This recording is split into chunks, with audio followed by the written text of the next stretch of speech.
Bienvenidos a su programa Experiencia Contable. Un gusto tenerlos con nosotros el día de hoy para aprender juntos sobre temas innovadores relacionados con nuestra profesión. Les habla Ivette Barbosa, directora de este proyecto, que ha nacido sin fin de lucro para capacitarnos de una manera continua a todos los que día a día vivimos esta profesión tan bella que es la contaduría. El día de hoy vamos a hablar de un tema diferente porque no solo de impuestos vivimos, ¿verdad? No solamente de tribu CR, sino que también de temas relacionados con la normativa financiera. Para este tema tenemos como invitados al licenciado Cristian Marín Navarro. Él es contador público y contador privado y también profesor universitario. Él va a estar con nosotros desarrollando el tema, la importancia de los arrendamientos en lo que es la parte financiera y la relación que tiene también con los cierres contables y obviamente su relación también con la parte fiscal, que van de la mano, ¿verdad? Entonces el día de hoy le damos la bienvenida a don Cristian por estar hoy con nosotros. Muchísimas gracias nuevamente estar aquí en Experiencia Contable. No, muchas gracias, Ivette. Un placer para mí siempre estar en estos espacios.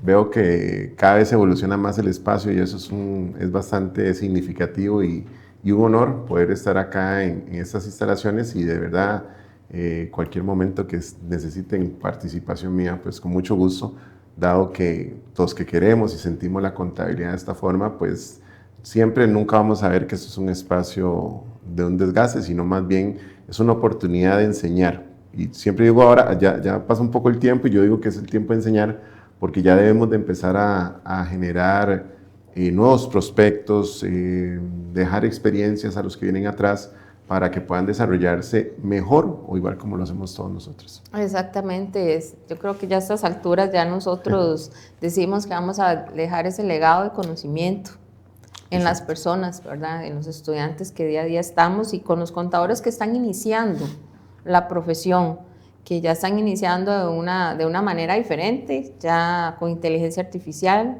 con lo que son robots, lo que ya es tribu CR, que tal vez ya otros no vieron nunca al papel, pero estamos en una temporada muy diferente para la parte contable, que ya estamos hablando de casi que de una ingeniería financiera, lo que siempre se ha dicho, que es lo que vamos la profesión como tal.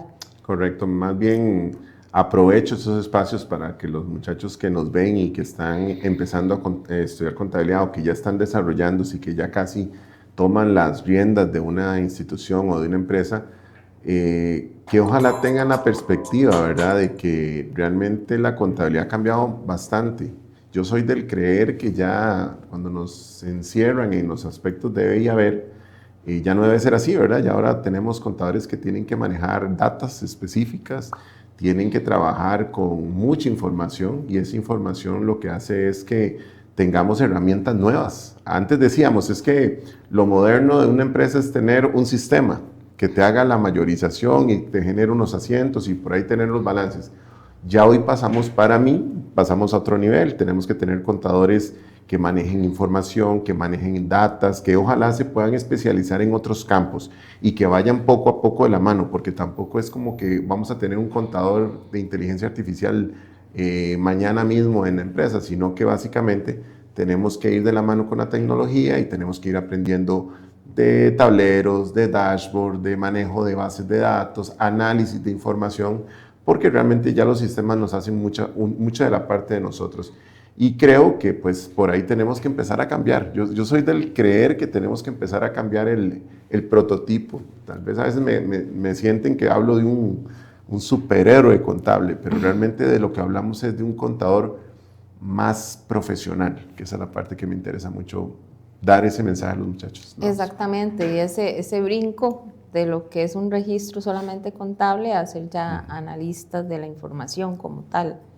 Quiero saludar a Flori Matamoros, que está hoy con nosotros desde Ciudad Colón, a don Enrique Quesada desde Heredia y a Eduardo Vives también de Heredia. Muchísimas gracias por estar siguiéndonos de manera directa y a los que se conectan de manera diferida, que son bastantes. Muchísimas gracias por estar siguiéndonos durante estos 10 años de programa y si Dios quiere ya entrar a la otra década, ¿verdad? Si Dios quiere en el año 2026, así que muchísimas gracias por estar conectados el día de hoy en este programa. Arrendamientos, Cristian, a mí en lo personal me ha sacado las canas este tema de arrendamientos, porque pasar a un asiento contable nada más de gastos por alquiler, ¿verdad? A una cuenta por pagar o a bancos, pasamos a todo un análisis financiero para poder registrar un asiento o 2 asientos contables. Sí, el tema de arrendamientos pasa de una dinámica que podía haber sido muy sencilla, todo el mundo hablaba de alquileres, por decirlo así, y hoy yo, desde mi perspectiva contable y desde la normativa, que volvemos a hacer alusión a la importancia de las normas internacionales, a la importancia de adecuarnos cada vez más a la NIF, y en especial a la NIF 16, pues empezamos a tener cambios muy sustanciales, y en esos cambios sustanciales es que hoy hablamos de activos por derecho de uso, que es básicamente como lo define la norma. Entonces yo a veces le digo a los alumnos o le digo a mis colegas, y les digo, es que hay que empezar a cambiar hasta el léxico o ciertas palabras, porque estamos hablando de una especie de intangible, que también ahí alguien me decía un día, mira, es que un arrendamiento desde la perspectiva de la NIF 16 es como un intangible. Sí, tiene razón, sí, porque realmente derecho. Es un derecho de uso que alguien me da un activo. Yo sé que la norma dice un activo subyacente, pero al final nos dan un bien que vamos a explotar. Pero la norma en general también nos deja la necesidad de cambiar cosas en la estructura operativa y administrativa. ¿A qué me refiero con esto? Bueno, básicamente yo escucho que la gente quiere hacer cambios, que cuando sale una norma nueva van y se capacitan y súper bien. Lo que pasa es que a veces yo les digo, vamos a ver, usted quiere implementar arrendamiento, sí, pero ¿cuál es el marco normativo que tienen ustedes hoy en la empresa?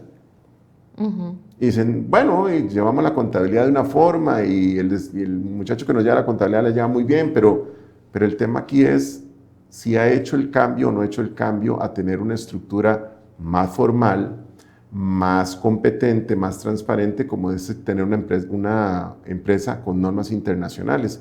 Porque si no, yo esto lo sigo manejando de esta forma, si no lo que vas a tener es una contabilidad que tiene un 50% de NIF y un 50% de incertidumbre.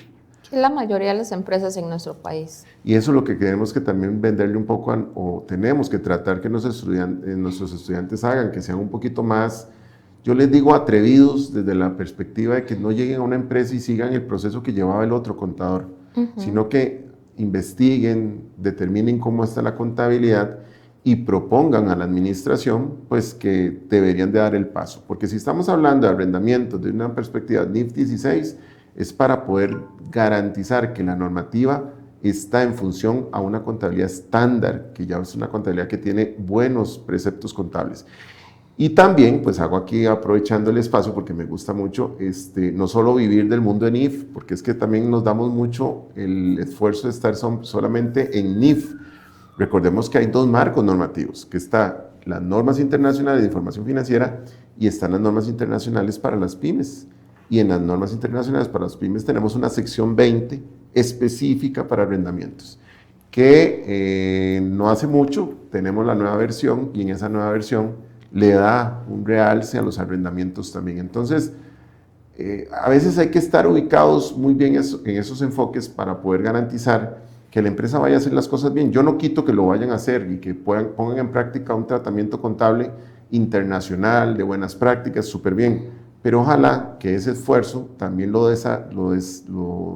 desarrollen hacia las demás cuentas, para tener una contabilidad un poco más homóloga a buenas prácticas, porque si no, insisto, es como tener a media la contabilidad, y a veces esto afecta mucho.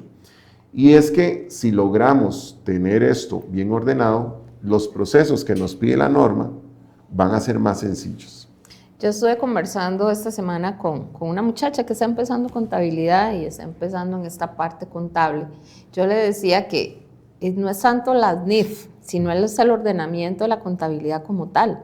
Que cada cuenta contable lleva su soporte, que cada cuenta contable lleva su verificación de que es correcta, de los saldos que están en la cuenta, y que si una cuenta está mal, quiere decir que el control interno está mal, los procesos están mal y las políticas están mal, porque es un resultado en los estados financieros. Entonces, a veces la gente se esfuerza, ¿dónde está el ajuste en el patrimonio de la implementación de la NIF? ¿Verdad? ¿Dónde está? puede estar ese asiento ahí y lo demás malo. Está malo. Entonces, ¿cuál es lo principal que el contador debe de velar por su contabilidad? Y más si llega sustituyendo a otro contador que ya venía.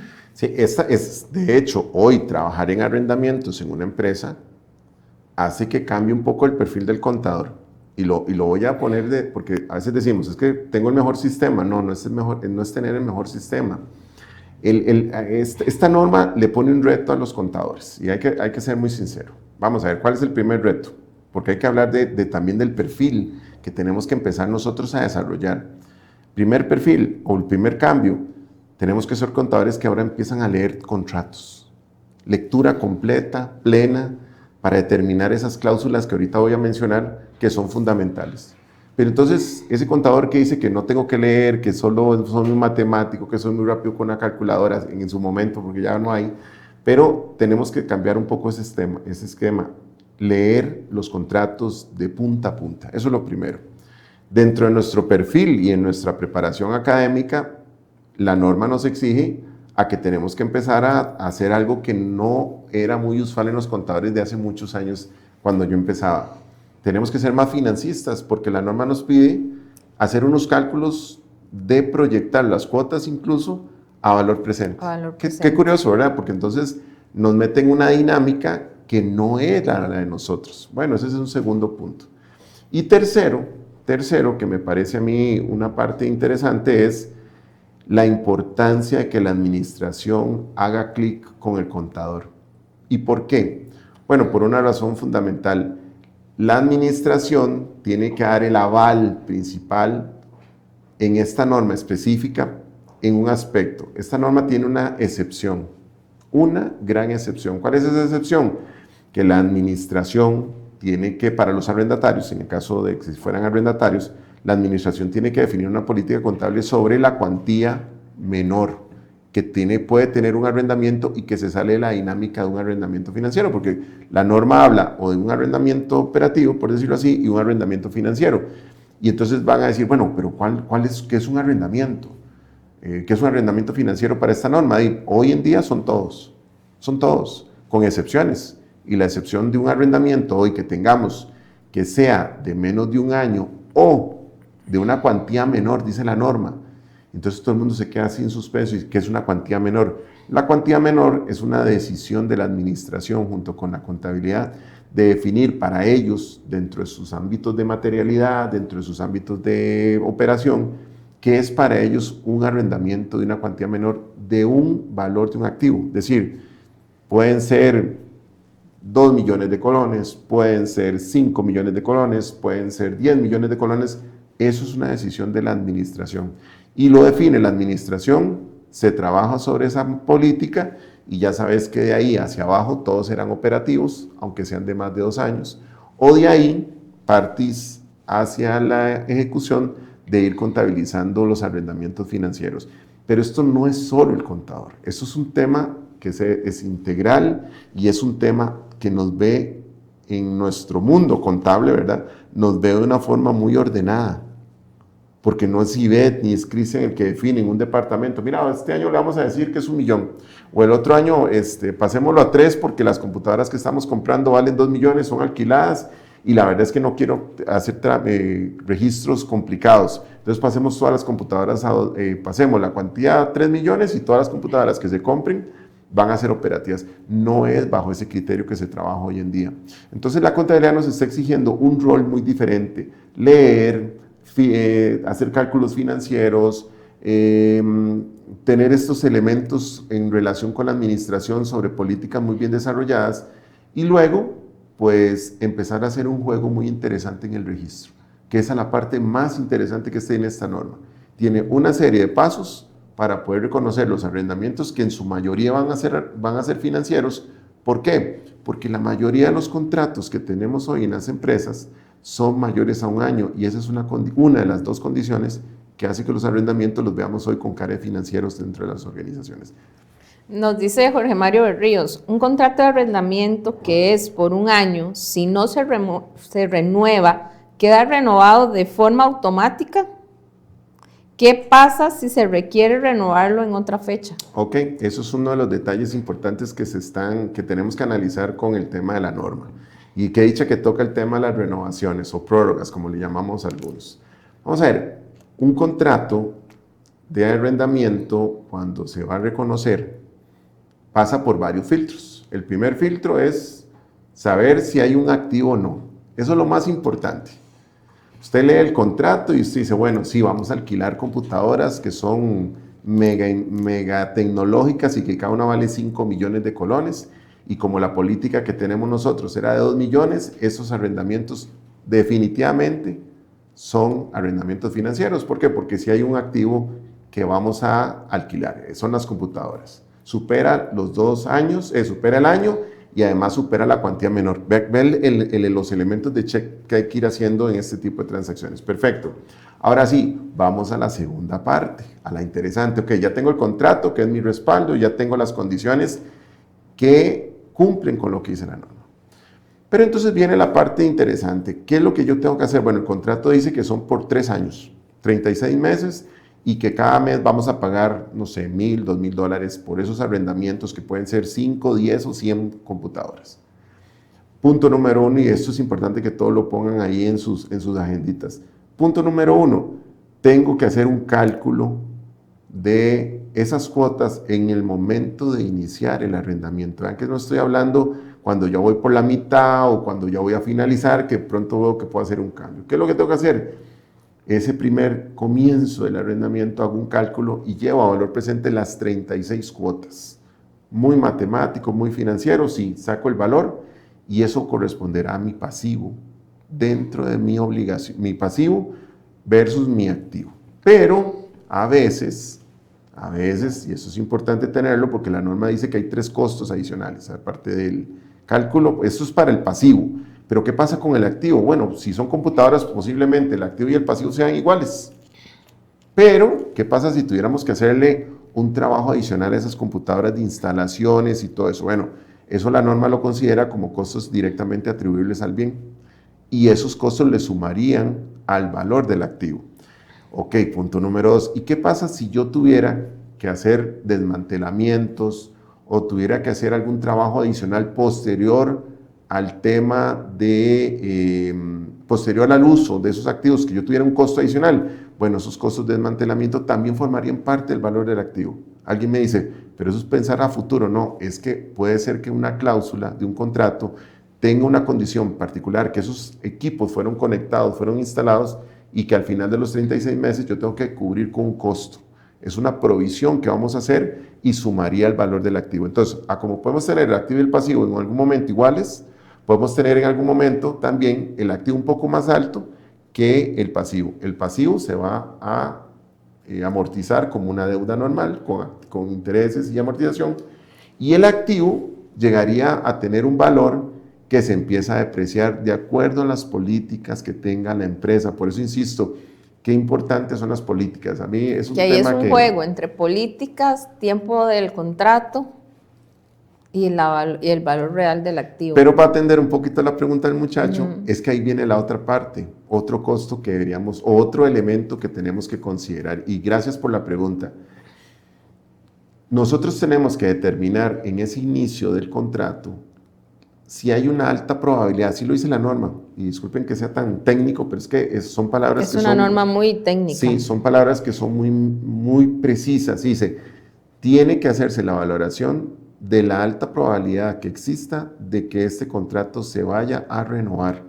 Entonces, si usted tiene ese contrato y dice que la cláusula de renovación, preguntarle a la administración, a los que van a hacer el uso del activo, qué probabilidades hay de lograr renovar, porque si ese activo tiene una alta probabilidad de renovación, deberíamos de hacer los cálculos no a los 36, sino a los 36 más la prórroga o las prórrogas.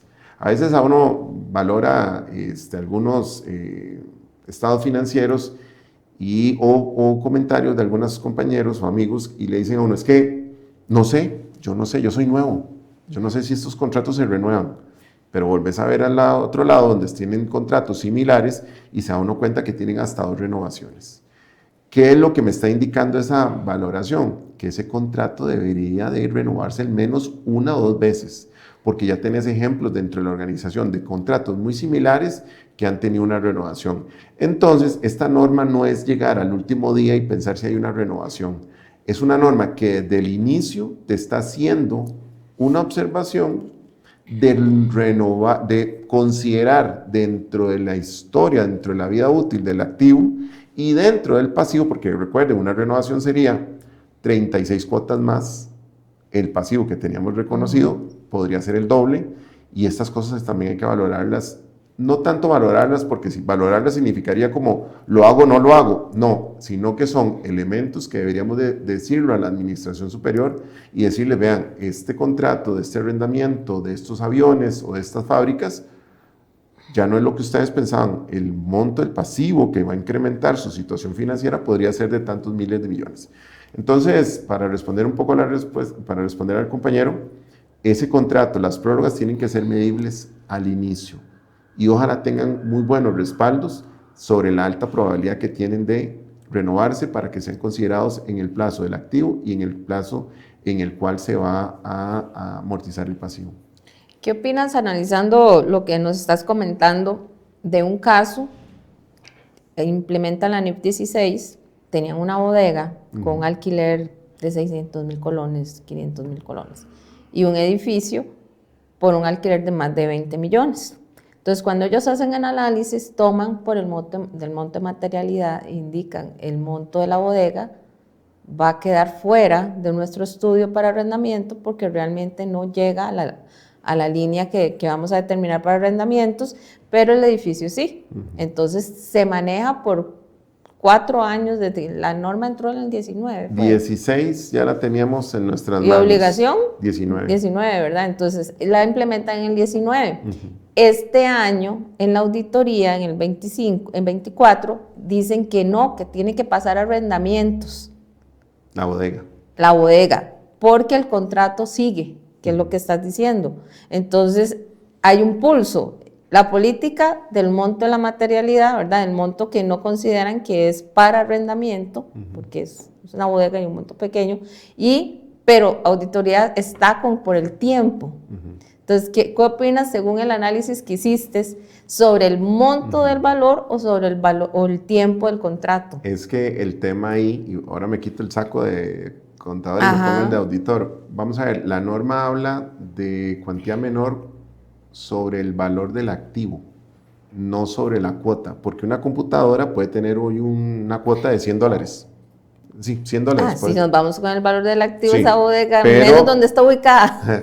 Pero el activo vale 2 millones, digamos, aunque sea un alquiler de 50 computadoras, no es que el valor que yo voy a considerar en mi análisis sea el de las 50 computadoras, porque serían como 50 millones. Entonces uno dice, tengo una política de 2 millones, sobrepasó, no. El tema aquí ¿Es por activo o por lote? Por activo. Entonces yo digo, bueno, una computadora, ¿cuánto vale? Precio razonable, bueno, 2 millones. Entonces, ¿cuál es la política que yo tenía para pasar arrendamientos? Pues todo lo que sea mayor a 1 millón. Entonces, esas computadoras, poniendo un ejemplo, ¿verdad? Pasan la cuantía, se deberían de llevar a todo el proceso de arrendamiento. ¿Que voy a pagar $100? No importa. Pero el activo principal, el activo que voy a utilizar, sí sobrepasaba esa cuantía. Entonces, el valor, entonces en este caso, no era por si pagaba 600,000 por la bodega o pagaba 20 millones por el edificio, es cuál era el valor del activo que yo estoy alquilando.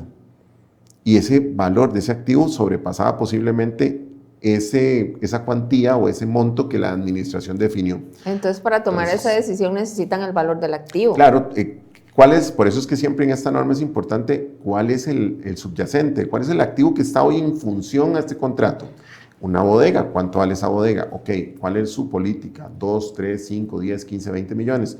Ahí es donde entonces cambia la visualización y no es por lo que me iban a cobrar del alquiler. Pero entonces las dos versiones están, digamos, se contradicen entre ellas, porque digamos, la administración está basándose en el monto del alquiler, Ajá. La recomendación se está basando en que el contrato continúa. Continúa, pero puede ser también porque ya valoraron que la unidad que se está adquiriendo, bueno, deberían valorarlo, ¿verdad? Sí, Pero por eso sí, me llama la atención del valor, que este elemento del valor no se incluyó dentro del análisis. sí, aunque por Por ser, eso te preguntaba, sí, yéndonos por la pregunta también de Jorge Mario, por la renovación. sí. No, y además otro detalle, ya valorando, porque son dos elementos, la cuantía y si son contratos mayores a 12 meses. Entonces también es una consideración dentro del auditor haber visto que el contrato sobrepasaba seguramente los 60 meses. Esa es una buena valoración, pero también me Y como imagino... los contratos en Costa Rica que no tienen como al año y si usted no dice nada sigue y si usted no Eso es dice nada interesante sigue. porque la ley de inquilinato, creo, y sin ser abogado, ¿verdad? No, pero entiendo que todo contrato anda por digamos, tiene una vigencia de 3 años. Entonces, curiosamente, si nos vamos a una parte legalista, y si no ahí me corrigen, pero sí entiendo que los contratos usualmente tienen una vigencia de 3 años. Entonces, muchos de los contratos que hay hoy están casi entrarían dentro de la norma. Yo sé que hay contratos que se pueden cancelar, y si vas y alquilas un lugar en un mall y no te pegó el negocio, de no te vas a caer 3 años llevando pérdidas, pues ahí simplemente rompemos el contrato, se hace una recesión del contrato y listo. Pero esos son detalles y por eso es lo bonito de esta norma, porque como dijiste ahora es técnica y es que involucra a mucha gente. Vamos a ver, el uso, vamos a ver, la norma tiene un elemento, otra cosa que es importante, porque esto lo remarca la norma en una forma muy sustancial. Todos esos análisis que acabamos de hacer son fundamentales, pero dice que si el uso del activo, la persona que lo alquila, logra utilizar todos los beneficios, es decir, no hay una limitación sobre él. Y eso también es importantísimo a la hora de analizar si soy un activo que no lo puedo usar al 100%, que tengo una limitación. Si no es así y tengo todos los beneficios, ese activo entra dentro de esta norma.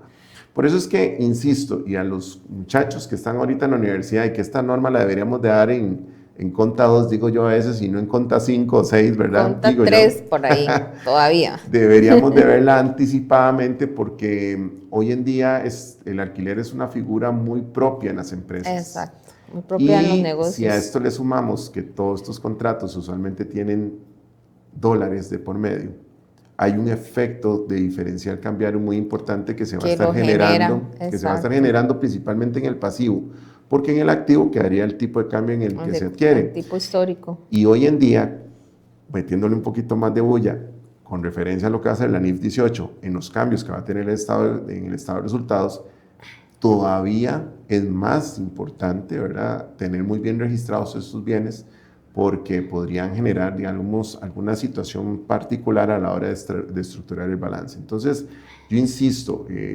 es una norma que hay que leer los contratos, que hay que hacer los análisis, que hay que tener la política de cuantía muy bien definida, después venir y hacer los procesos de determinar el valor del activo, determinar el valor del pasivo, meter el activo entre la rúbrica o entre la línea de depreciación, meter el pasivo dentro de la línea de un pasivo normal, ¿verdad?, con todo el proceso.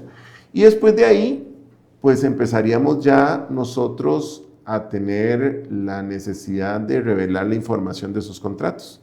Y eso es algo, digamos, de que la norma lo exige. Ajá. Antes de entrar al tema de revelación, nos dice don Mauricio Guevara que hemos conversado sobre edificios, bodegas, ¿verdad? Y los vehículos. Los vehículos, vamos a ver, los vehículos entran hoy dentro de la dinámica de los arrendamientos financieros, definitivamente. Y vean que estamos hablando de la perspectiva financiera, cuando soy el contador. A veces hay que hacer una pequeña separación.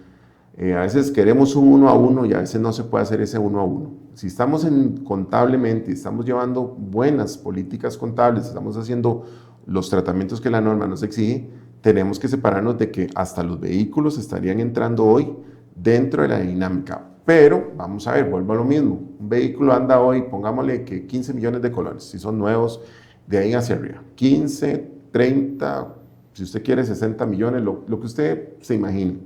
Bueno, ¿cuál es la cuantía o cuál es el monto que la administración va a definir? Si la empresa, porque vamos a ver, si a mí me dicen, es que la política de nosotros es 50 millones de colones, como política está bien, es decir, no quieren pasar ningún carro como arrendamiento financiero.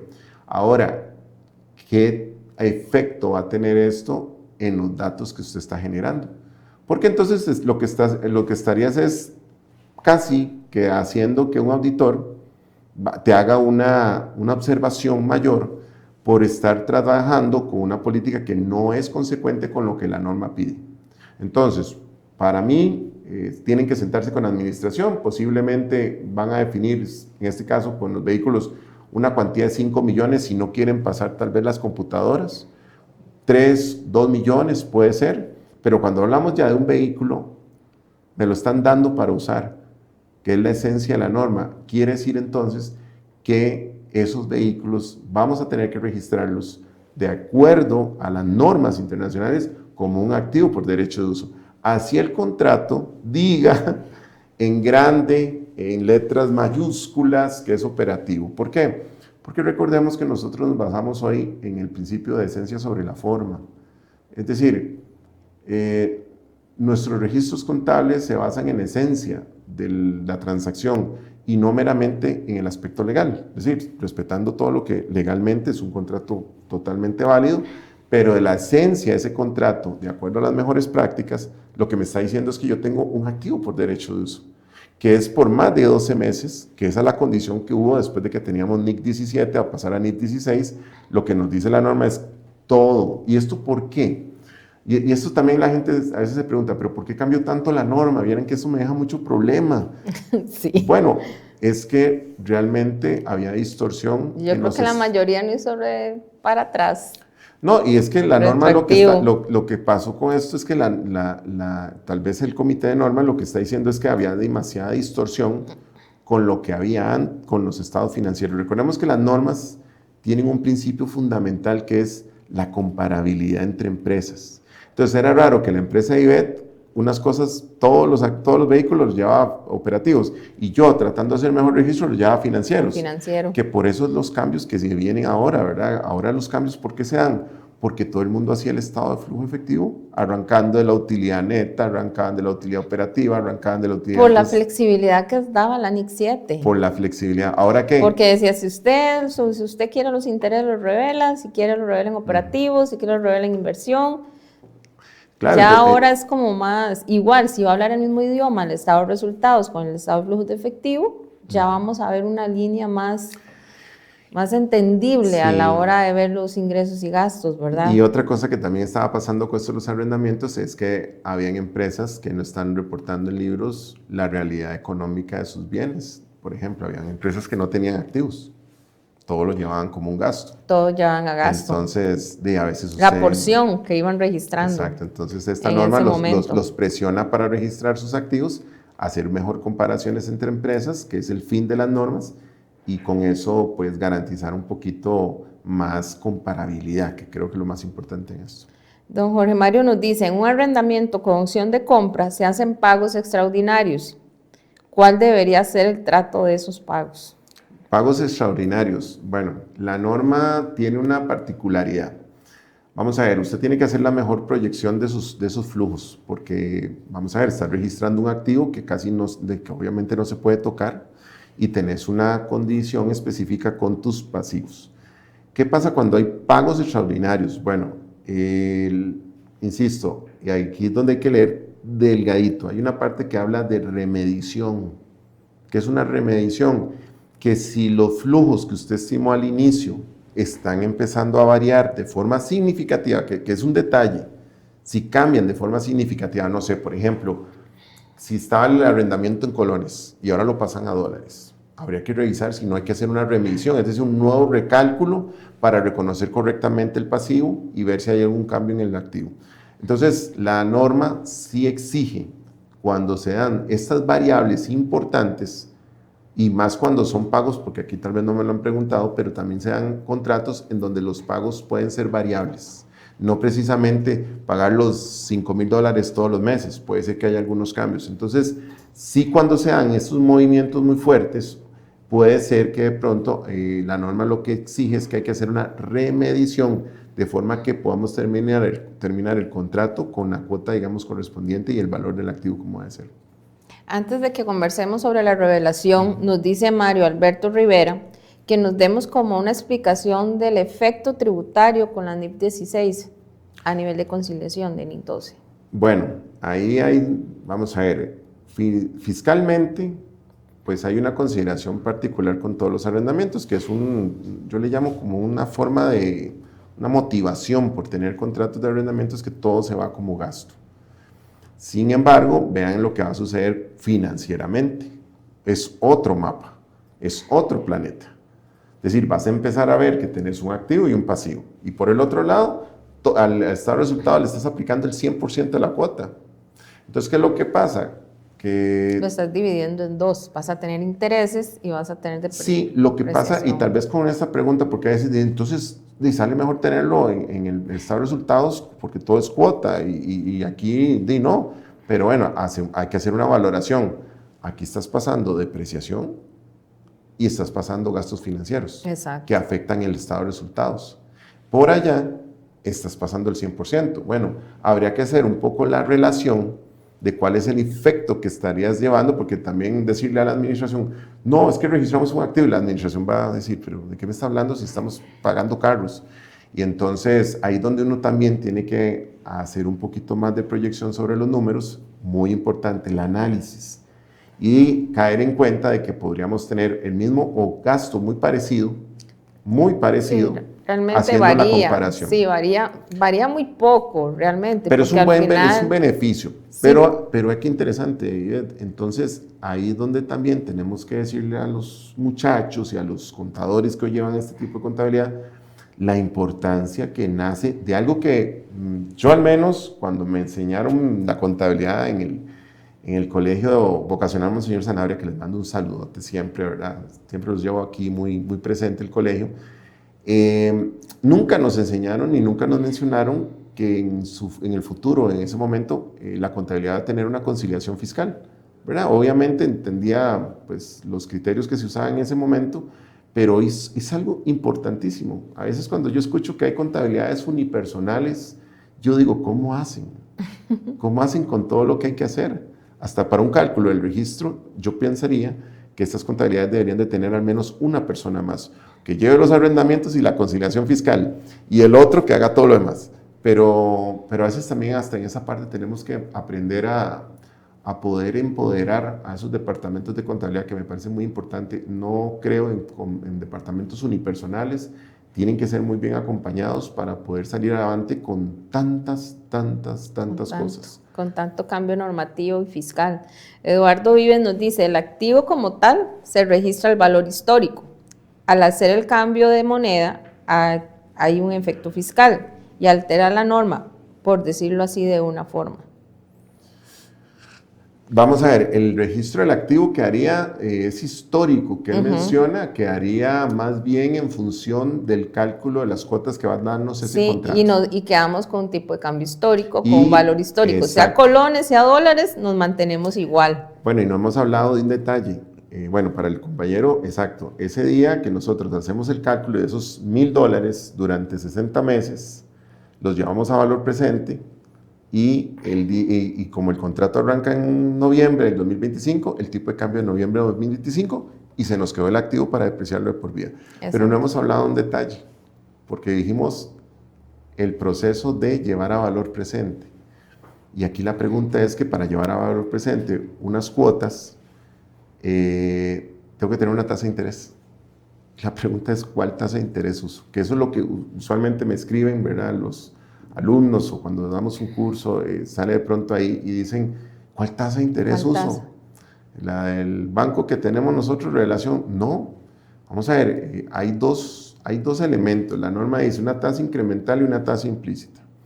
Yo lo que les sugiero es que si estás alquilando vehículos y tenés un banco de referencia, por ejemplo, un banco con el que trabajas toda la vida, ¿por qué no utilizar la tasa de referencia que tienen ellos para un financiamiento de vehículos? Sí, dependiendo del bien. Exacto. Es todo un estudio, una investigación, Exacto. como decías ahora, los elementos que necesito para hacer el registro. Sí, ¿qué pasa si ya tenés un activo muy especializado, un activo muy diferente? Bueno, hay que empezar a buscar las tasas de interés, porque esa tasa de interés, y recuérdense de esto, cuando la implementen, cuando la apliquen, si nos ponemos ahorita el saco del auditor, el auditor va a pedir la razonabilidad del por qué usted usó esa tasa. ¿Cómo llegó ahí? Exacto. Muy importante. Exacto. Saludos a Patricia López, que nos escribe desde Liberia. Muchas gracias por estar con nosotros. La revelación en los estados financieros. Ya sabemos que en la parte financiera tenemos que hacer los cálculos del valor presente, dejar todos los elementos de respaldo de cómo llegamos a esa tabla de amortización y cómo llegamos a esos asientos, y obviamente el soporte es el contrato. Pero ¿qué revelo en las notas a los estados financieros? Sí, la norma es un poco amplia en ese tema, sin embargo, mantiene algunos elementos que traía también la NIC 17 en cuanto a reconocer los pagos de las cuotas en extractos de tiempo muy marcados, 1 año, 5, 10 y 15, que eso es un cálculo que hay que tener muy propio, estarlo haciendo. Igual que cualquier otro activo, aunque sea un activo por derecho de uso, si la empresa tiene una política de revaluación, hay que tener muy claro que podríamos también entrar en un proceso de revaluación. Pero vamos a ver, volvemos al mismo tema, revaluar no es decir mañana, y ved, ¿qué hacemos con esos balances? ¿Los revaluamos? No es así.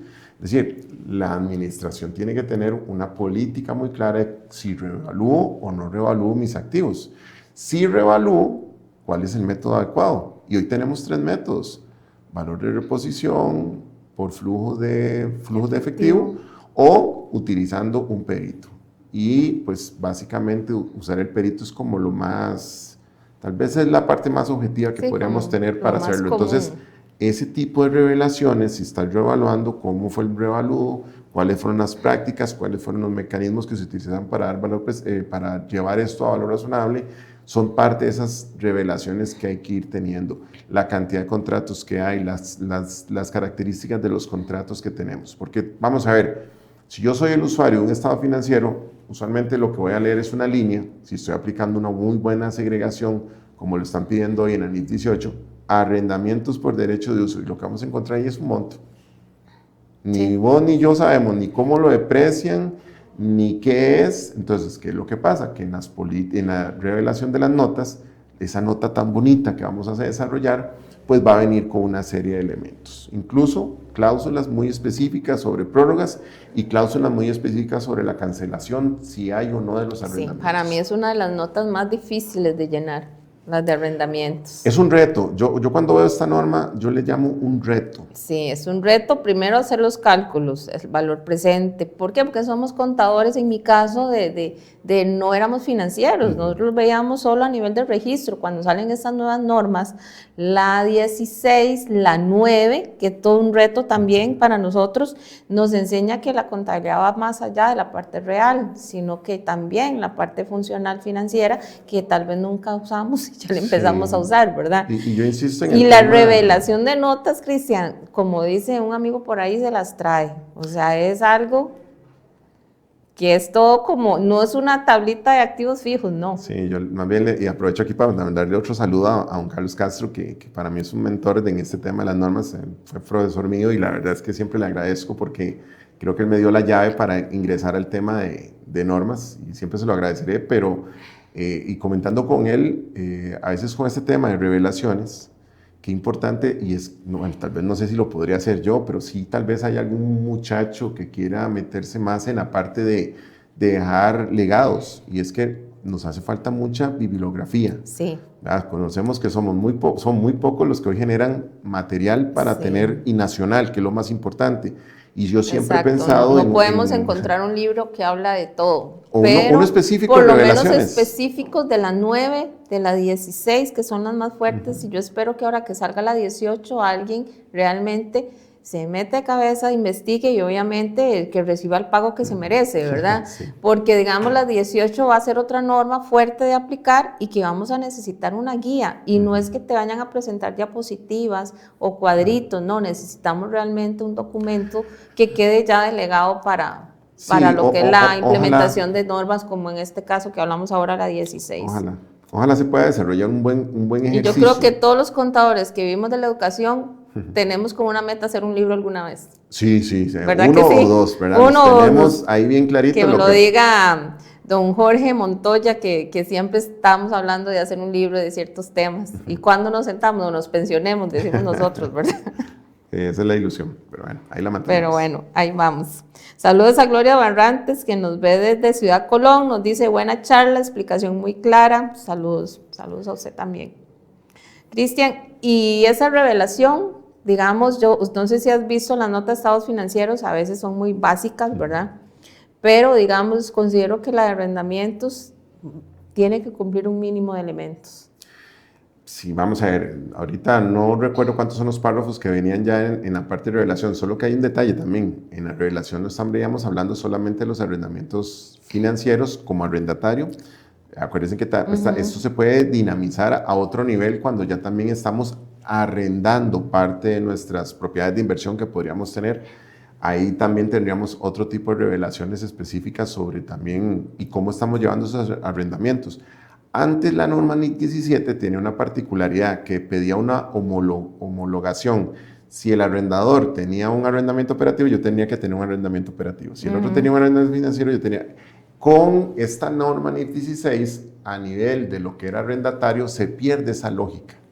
Se pierde. El arrendamiento operativo quedó muy parecido, muy similar. Sí, muy similar. De hecho, la norma donde tiene más impacto es en el arrendatario. Entonces, cuando vemos la parte de las revelaciones, pues sí, hay una parte muy específica para los arrendamientos operativos, para los arrendamientos financieros, para aquellos que son arrendadores o arrendatarios, arrendatarios. Entonces, es una nota que hay que sacar su tiempo. Y ahora que estamos hablando de cierre, lo que yo les pido yo les pido a la gente, les pido varias cosas, a los contadores. Primero, ojalá ese ímpetu de hacer un cambio normativo.